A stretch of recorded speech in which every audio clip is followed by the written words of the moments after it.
Hello guys, it's me Prince Dynamic and I welcome you to another Photoshop tutorial. Here's what we'll be doing today. I'm going to be teaching you how to process your image using Camera Raw and also how to do dodge and burn, simple dodge and burn, not the photography standard. But as a graphic designer, I feel you should know how to do these things because there are some times that you'll be provided with images that you might not find so suiting for the particular design project that you intend working on. So I'm just going to teach you how you can do your quick camera raw process and also how you can run simple dodge and burn as a graphics designer. So without any further ado, let's jump straight into today's tutorial.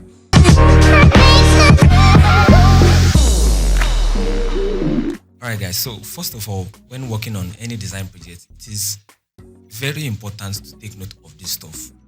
Good image is good design. So I always tell people that when you're trying to work on design projects and you'll be using images, it is best you go for high resolution images, because one thing that this high resolution images does to your design is that even when your design is not looking as aesthetically pleasing as it should look, but because you're using good and high resolution image, it's most of the time comes out nice and it gives the design a pop. So the first thing you should note is always try to use high definition images. Invest in good stock images. You can get a whole lot of stock images, free stock images, and also premium ones.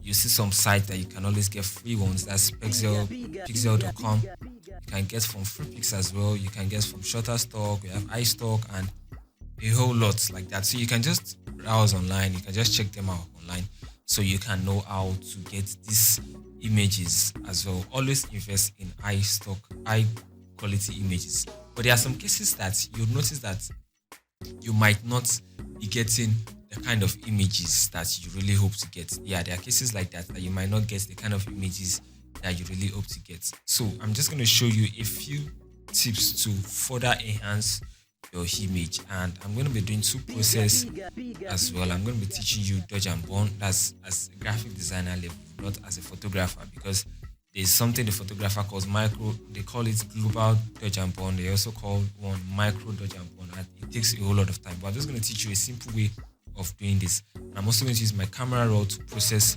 these images. So I'm going to be working with two images, and trust me, these images are of high quality. They are of high quality. So I just want to use them as an example because really they are of high quality, but I just want to use it to show us what I am talking about. So I'm just going to go ahead and open these images as well, so you can understand what I am talking about. So I already have them open down. I have this and I have this as well. So I have them here already. Let me just go ahead and drag the other one into this layer as well. Yeah, so these are the two images I'd like to work with. Alright, so I'm just assuming that I have done my design and this is what I'm coming up with. So like I said, these images are of high quality, so you should note that. As you can see, zooming in shows that they are really of high quality, and I can just pan around to show you how these images are. You can see they are really of high quality. So it is always good that you invest in high quality images. Yes, always good to invest in high quality images. Yeah. So now, when working on designs, there are sometimes that you might get images that might be too dark, that might appear to be darker than what, they might appear to be darker, or maybe having some inconsistencies in maybe the light balance and all of those things. So it's very easy. What I do basically is I work with camera raw filter. So I'm going to show you what you can do with your camera raw and how it can enhance your image. So let me just go ahead and hide this layer. First of all, let's work on this image. So I'm going to duplicate it because I'd like to show you the before and after. So let me rename this layer as after and rename this as before. Alright, so I'm going to rename this as before and this as after. So I'm going to work on the one that says after. So I'm going to head over to filter, then under filter I'm going to find camera raw filter. Yeah, so I'm going to find camera raw filter. Then under camera raw filter, this is where we can do all of this white balance. We can adjust our temperature, we can adjust the exposure, and basically a whole lot of things. Even the color settings, even the color itself, we can adjust all of these things in camera raw. So I'm just going to hold up for my camera raw to load up so we can show you those things. All right, so I'm panning on this image. Let me zoom in. As you can see, this part is dark. So I really feel like this image is dark. I don't know how it was shot. And I can tell that the light source was coming from the right hand side. As you can see, it is casted here and we have another one here. So I can say the key light is coming from this area and the fill light is coming from the left hand side, but that's none of my business for now because all I want to do is just to further enhance this image. So on the camera roll, the first thing I want to do is to touch and play with my basics. So now I feel the temperature of this image is cool enough, so I don't need to play with the temperature slider. As you can see, this is what happens when you play with the slider. So I think it is cool for me at 0, or I can just push it up a little bit. I can give it more temperature. Something around 7 works fine for me. I don't want to touch the tints at all because I'm only processing this image to ensure that it is fit for the design project I want to use it for. So the next thing I want to look at is exposure. Exposure is basically how bright this image is, like light, like how bright the light source on this image is going to look like. So if I push this exposure up, you can see that it is becoming lighted out basically. So I don't need to play with so much exposure. You can just go ahead and try all of these things by yourself. So I just want to push my exposure somewhere around here. Yeah, it's becoming better. My contrast makes, for me, I don't know what contrast does basically, but it makes whatever color on this thing thicker. Like it makes it thicker for me. So if I push it up, you can see that it's becoming much more thicker. Like the color is becoming so hard, like it's becoming much more harder. So I don't really like pushing up the contrast to that level. So I want to leave it some, because if I push it down now, you notice that everything is just faded out and it's looking like it doesn't have a genuine color. So I always like to push it up a little bit to somewhere around 6, 7. There's no fixed value for all of these things. Just try whatever works depending on the kind of image you're working with. So now I like this image, but I feel like the highlights, that's the light source, is becoming too much. So I can just go ahead and drop the highlight. So the highlights is basically where you have light on the image. The shadow is where we have shadows, like where is that, like the dark part of the image, and the white is where we have white, and black is where we have black. So now for the brightness, I just want to drop the highlight. I want to take away the white. As you can see, I've taken away the lights. You can see. So I'm dropping this down totally for this image. I'm dropping it down totally. Yeah, this is cool. Then I want to push up the shadow. I want to bring out all of these dark places that we have here. I want to push it up such that it will be much more visible to anyone who is coming across this image. I want everything here to be much visible. So I'm just going to push the shadow up. And as I push, you'll notice that those places are clearing out. Yeah, you can see that's cleared out, unlike the way it was before, looking so dark. I've pushed up the shadow, so it is not looking so dark again. But one thing I noticed, so always try to play with all of these values. Now, because as I push this up, it's becoming like the color is still much more genuine, but it's not thick again. So like I mentioned earlier, I talked about contrast. So I always like to push my contrast up a little bit more. Since I have just adjusted my shadow, push my contrast too. As you can see, it's now better. So I'm done with that. Now, if the image is not having so much quality, I always love to play with my clarity a little bit, but I always leave my clarity around between 5 and 10. So let me just leave this at 10 because it's more like you're applying sharpness to the image, but this is not the genuine sharpness. Anyways, as you can see, it's better now. So we have much more to do. You can leave the texture, you can leave the DAs for now. If you'd like to play with it, fine, it's cool. You can try it out and understand how it works. So that is all for the basic for me. And the next thing I always like to touch is the details. Now the details is where I increase the sharpness of the image. So now why I said you should get good quality image is because most of the times I notice that a lot of us make this mistake. We get images that are not so good, that are not of high resolution, and we come here over to camera raw under details and we push up the sharpening. At the end of the day, you notice that you are not just only sharpening the image, but you are even making it worse. You're making it worse by damaging the image. So always ensure that you use high quality images at any point in time. So the sharpening here will just be to enhance the sharpness of, to enhance the already existing sharpness of the image. So I'm just going to push it up to somewhere around 15. You might not notice any changes, but it's sharp already from my hand, and that's cool for me. So I'm done with details. So the next thing I want to do is color mixer, but I don't think there's any color I want to adjust. The only time I get to play with color mixer is when I have various colors I want to play with on the image. But as far as I'm concerned for this image, I don't think there's anything I want to do with this image. Yeah, let me drop my blacks. I noticed that I did not touch the white, and it's so obvious here. So let me just drop my whites. You can see it's okay this way. Then I can drop my black just to make the black darker. Yeah, so this is cool for me. This is really cool for me. And I can just go ahead and click on OK. You can play with the vibrance and saturation if you'd like to, but for this image, I don't think I want to do that. So I'm just going to show you the before and after I've clicked this. So let me just do that. Yes, now you can see what just happened. You can see what just happened. Now, this is the after, this is the before, this is the after, before, after, before, after. You can see that the image is even much more better than the way it was originally. So now, there are times that I don't want to start going through all of this process, but it's always good that you go through all of this process. So what I used to do most of the times is I used to save these edits, like this camera raw edits that I did. I used to save them as action. Now I'm going to teach you how you can do that, so you can also apply it on the other image that we have, because we have to make it balanced. So what I do most of the time is I come over here on the right hand side where I have actions, and this is where I add new actions. So if you can't find this panel, just go over to Windows and you would find action here. Just ensure that it is toggled on action, but F9 automatically triggers actions.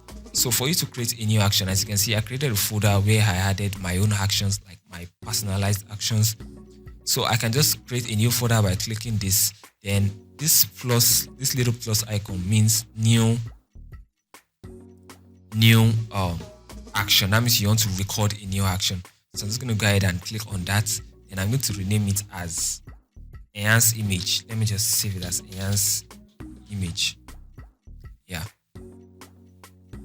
No, let me not do that. Let me go back to this first, because I want to apply it on this image. So let me just do it again. Enhance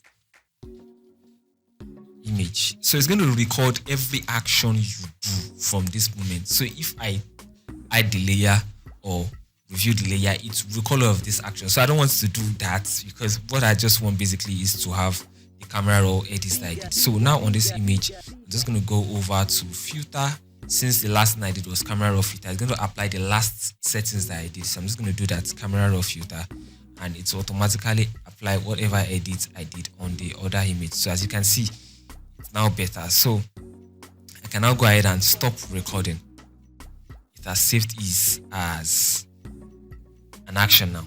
Now let's try it on this before that we have. If you try it on this now, we can just go over and play that now. So let me do that. Now that I have it saved as an action, you can see it here, enhance. I just need to select enhance and click on this play button. It will automatically apply that edit on this image for me, as you can see now. That is basically what it does. So that is how you can enhance your image. Now, I always like to take my image a step further to ensure that everything is looking so perfect. Let me take this out, since these are the image I want to work with. But I'm going to be working with this particular image, so I can just go ahead and hide this one. This is what I want to work on. Now, we've done all of these settings, we've enhanced the image, but even the colors are not still looking as good as I expected. Like the skin color, we have some parts to be very dark, some parts are very bright. So now this is where I'm going to teach you dodge and burn. But please understand that I am teaching you this as a designer, not as a photographer. So I might not do it perfectly the way photographers would do it, but I'm doing it the way it would work for you as a graphics designer. So let's go ahead and do that. What it do basically is it helps us make dark places darker if we would like to do it that way, and the places we lighter, such that it is much more distinctive and you can easily tell. Or we can use it to correct the colors. Okay, so for me now, I'm going to be using it to correct the colors, because I noticed that some parts are kind of too bright. Actually, this part's too bright, and we have other pieces like that are too bright. So I'm just going to use it to balance the skin color. So for you to create your dodge and burn, it is very simple. Just go over to adjustment and select curve. Now on the curve, I'm going to drag this down to make it dark. This is for the dark tone. And I'm going to do the same again. Select curve. Then this time I'm going to push it up to make it brighter. No, not this way. Just going to push it up to make it brighter. Yes. Then I'm going to invert both. Invert by pressing Ctrl high. I'm going to select the other one to Ctrl high. So the first one that we did, which we brought down and made it darker, that one is going to be our bone because it's going to make it dark. Anything that burns is usually dark, black. So that is bone. Then the one on top is going to be our dodge. Yes. So now I can now go ahead and add a checker layer. And what is this checker layer? Black and white. That makes me know that, okay, this piece has more dark, black than white. You're going to understand now. So I'm just going to add black and white layer. Make this darker. So as you can see, as I made it darker now, you can tell that this place is too bright. And we have some other places like that. You can see that this place is too dark. And coming to the arm, you can see this place is dark. This is where the light is. This is where the light is. So that's basically what the black and white layer does. So it's just more like a checker, just for us to check out what we're doing. So now I'm going to go over to brush. I'm going to select my brush tool, but this time, instead of leaving everything the way it is, I always love to keep my opacity at 50% and my flow at 10% because I don't want whatever I'm doing. Basically, it's more like I'm painting. So I don't want it to be too obvious that I painted this image. So that is why I'm going to leave it at this. And you can also decide to take this value and use it for yours as well. It works fine for me. So I feel it should work fine for you as well. So the first thing I want to do is to work with the dodge. So the dodge is to brighten dark areas basically, or make bright areas brighter. So, but for me now, what I want to do is I just want to do it the normal way. I want to brighten the bright space and darken the dark space. For now, that is what I'm going to do. Or maybe we should do this way. There are two types of dodge and burn that I know. The first one is the normal corrective, that is called corrective dodge and burn, such that we do the opposite. So instead of, now that we have the dodge layer, for the corrective dodge and burn, what it does basically is where we have dark, like where we have darkness, as you can see this part for instance that is dark, I will use the dodge, which is light, to add light to that part. And the part that is bright, to add darkness to it using the burn. You can understand that is corrective, correcting the color. Then the second one is contouring dodge and burn. So this is where we now add dimensions. So we can know that, okay, there's nose popping up here, there's darkness in this place, the chin is bright, and all of those things. You get to understand as we go deeper. So let's us do the corrective dodge and burn first. So I've selected the dodge layer. So I just want to work on this place that I have that is black. Ensure that it is set at white whenever you inverted your layer to be black. So I'm just going to correct all these places that are so dark. Just want to correct those spaces, nothing much. Not going to do it too much. Just to correct the spaces that are so dark. You might not notice any changes, but trust me, it is working. And you can see on the layer, you have some dots around showing that there's something being done on this layer. So just move around the image and do that. So I'm going to speed up this part for now.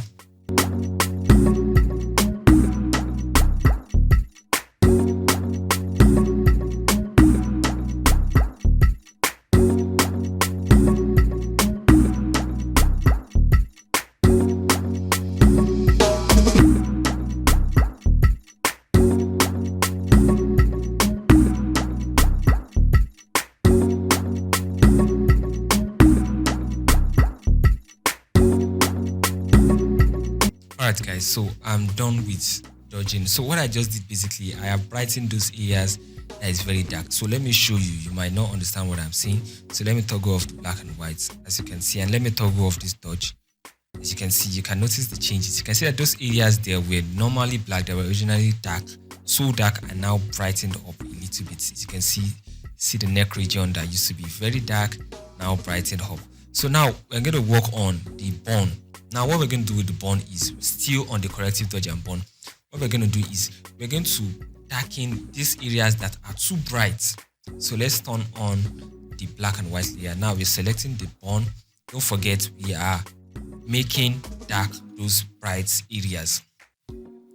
So I'm just gonna pick those areas that are so bright and I'm gonna darken them up. Not too much. Not too much, so we don't end up destroying the entire image. You don't need to go overboard with this, because if you're going overboard with it, you just notice that you are damaging the image, especially when it comes to burning the image. When it comes to burn, any slight mistake can result to destroying the entire image completely. So I'm just going to apply it just a little bit.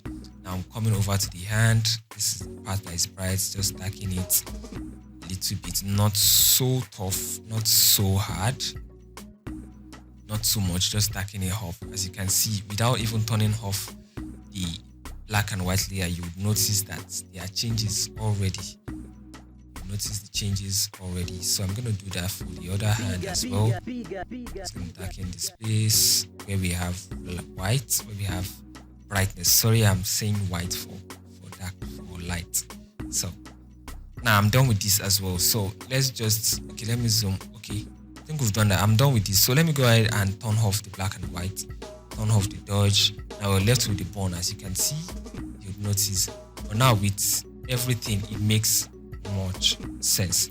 So let me go ahead and group these layers together and toggle it off. You can see before, after, before, after, before, after, before and after. Sorry, before and after, before and after. Let me group this. Let me I'm duplicating that image. Yeah, before and after, before and after, before, after. Oh, sorry. What I applied was applied here. So I don't think I need to duplicate that. I don't think I need to duplicate that. Alright, so this is what I want to do. Yeah. Before and after.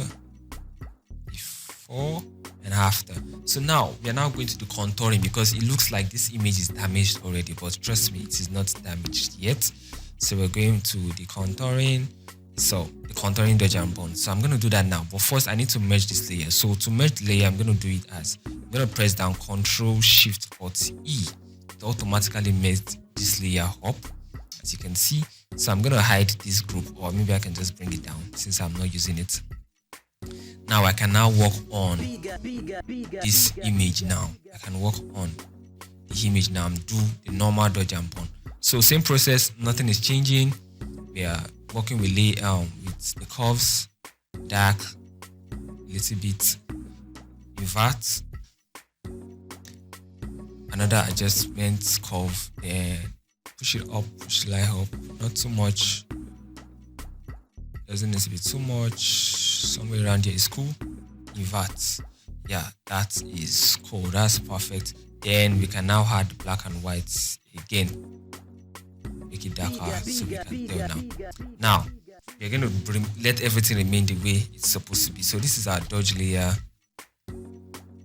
and this is our bone. Alright, so I would like to work on the dodge first. So now I'm going to brighten areas that are bright, just to retain the dimensions in the image, just to retain the contours in the image. Yeah. So back to my brush. Then I'm just going to brush it off. I'm going to brush those parts that we have lights originally. I'm going to brush them up. Yes. Somewhere around here as well.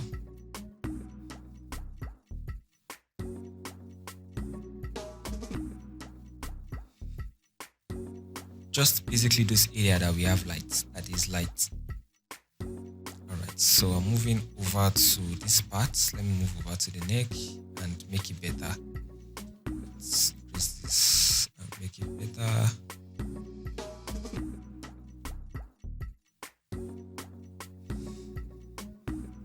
Alright, just where we have light, I'm going to brush those lights to further enhance the lights. And at the end of this, it's going to make the skin even much more better. To make the skin look even much more better. That is what the dodge and bond does. So I'm applying it on the areas where there's light. So let me just go ahead and speed this place up while I do that. Alright, so I think I'm done with this. So I can now go ahead and apply the same thing on my bone, But this time I'm going to darken areas that are dark but not so much. I'm going to do it faintly so I don't damage the entire image. Sorry, I had to go back to Dodge just to make this place better. Yes. Back to burn those dark places that we had originally.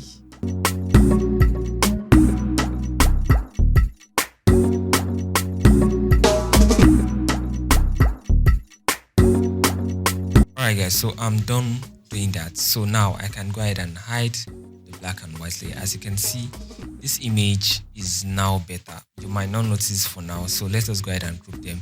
This is the after, this is the before. You can see, let's zoom in.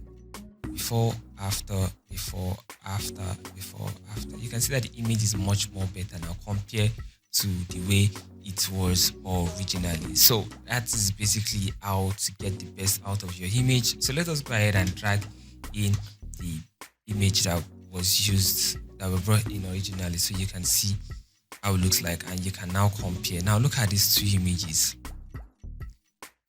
You can tell that one is better than the other now. And one looks much more better than the other. So this is before.